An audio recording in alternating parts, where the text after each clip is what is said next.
Okay mga dear, ito ay harina o flour. Lagyan natin ng garlic powder.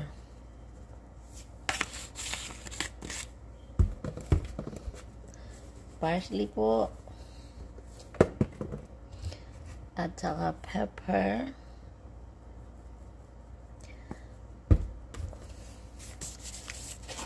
At konting asin. Haluin lang po natin.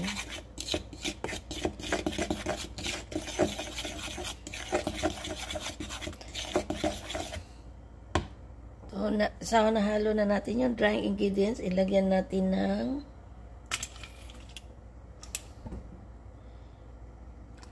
egg whites. So, ito yung egg whites na sobra sa ginawa ni Mother na leche flan. Kasi mayroon na naman siyang order na leche flan. So, haluin lang natin siya hanggang ma-absorb na yung ating egg whites sa harina natin. Ayan. Haluin lang natin siya hanggang matanggal yung buo-buo. So, maganito na mga dear, wala na siyang bubuo. Ilalagay lang natin sa refrigerator ng palamigin natin siya ng at least 20 or 30 minutes. Isang kamote.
Yan.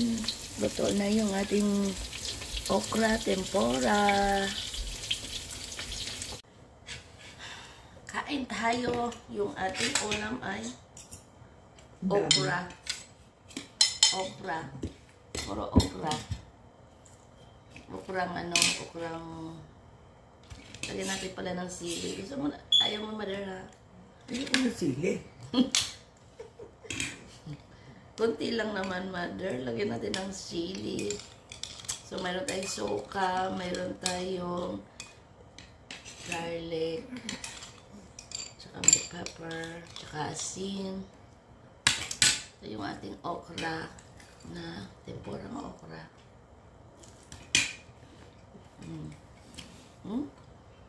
Oh.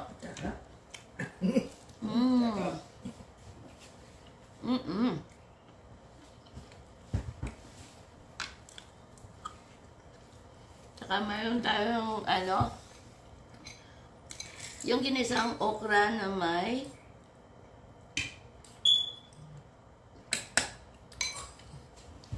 chicken breast. Yan. So, Ito yung okra serye.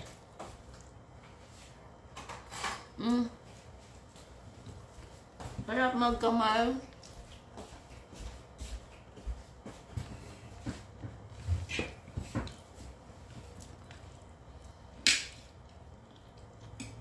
Yung organic na aming ano. Organic na kamote. Sarap, organic eh.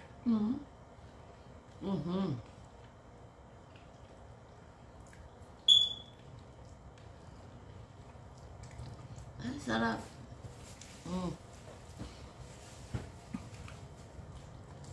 Simpleng luto lang po.